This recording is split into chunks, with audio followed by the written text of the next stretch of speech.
Today I'm going to explain control groups in Company of Heroes 3 and provide the details on how I arrange mine.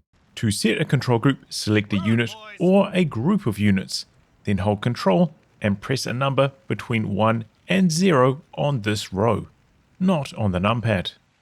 Now anytime you hit that number, you select those units. Double tap the number quickly and you will snap the camera to be centered on the units in the control group. Setting a control group allows you to select a unit more quickly than doing it with the mouse. This makes control groups great for units that you need to give a lot of orders to, saving you time over the course of a match. Or for units that are in dangerous positions where you need to react as quickly as possible, such as a light vehicle that you are trying to keep out of snare range. Combining units into groups can make it easier for you to control your army, especially with the squad select functionality of Company of Heroes. Pressing tab cycles through the units in the group, making it very easy to give them individual commands.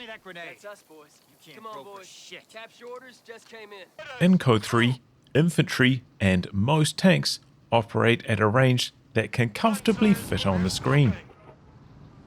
This makes selecting them with the mouse, then giving them commands, a viable method of control. However, there are a lot of weapons with long range, like artillery and anti-tank guns, that you need to control while they are not on your screen. This is where control groups can shine, allowing you to bring in support from these weapons without having to take your eyes from the action. I like to think that setting up control groups is borrowing time from a stage of the game that you don't need it, to then save some time when it matters most in battle.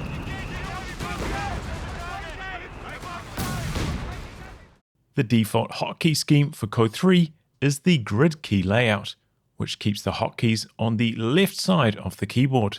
So to minimize hand travel, the control groups above this, 1 to 5, should be the ones you use the most. Now, here is how I structure my control groups. Numbers 1 and 2 are my highest priority units at each phase of the game, so what is bound to them will change over the course of a match. For example, in the early game, it might be a sniper or a 250 that has a Panzer Pioneer flamethrower inside. Then mid to late game, it is normally tanks. I like to put anti-infantry focused on 1 and anti-tank focused on 2 whenever possible. Control group 3 is for my primary anti-tank gun. If I have more than one and I'm using them together, then they will both go here. If my build has no anti-tank guns, then I will put the anti-tank vehicle that I'm using instead, such as martyrs or archers. Control group 4 is for indirect fire. This includes mortars, rocket artillery and howitzers, even the Wehrmacht Flak 30 sometimes. Control group 5 is a flex spot. This one changes around a lot. I usually put my ultralight vehicle that can capture here, because they do require a lot of attention, but having them on control group 1 or 2 doesn't scale well into the late game. If I produce a second piece of indirect fire, then I'll put the second one on 5. If a unit that was previously on 1 or 2 gets displaced by a new and more important vehicle, then I'll often switch it to 5. Control group 6 is for handheld anti-tank, or my secondary anti-tank gun when I'm splitting them up. If I have a towed heavy AT gun, then I might put the tow vehicle on 5 and the AT gun on 6 so they are close together. Control group 7 is for my primary repair units. This makes starting up repairs much easier, usually consisting of a couple engineers with the sweep upgrades, but also the recovery vehicles. I don't use control groups 8 to 0 because I don't trust myself to hit them reliably and then return my fingers to the home row. You may notice that I don't bind my infantry to control groups at the start of the game.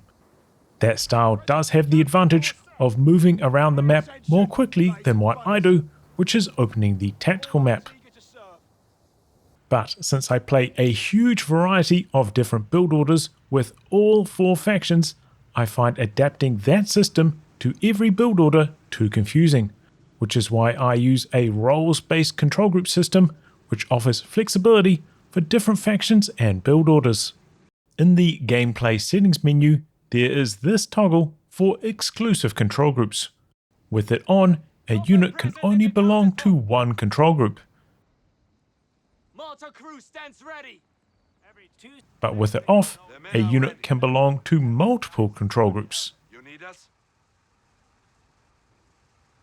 I have exclusive control groups turned on, because that is the same setting as Code 2, and it is now ingrained in my playstyle after so many years. Though I could imagine a situation where having both my handheld AT and my anti-tank guns combined on a different control group quite helpful. So turning exclusive control groups off might be worth trying if you are still developing your playstyle. Unfortunately, there are still a couple of features related to control groups that are missing from Code 3. When using the exclusive control group mode, it would be nice if you could select multiple control groups using Shift, same as how you could back in Code 2.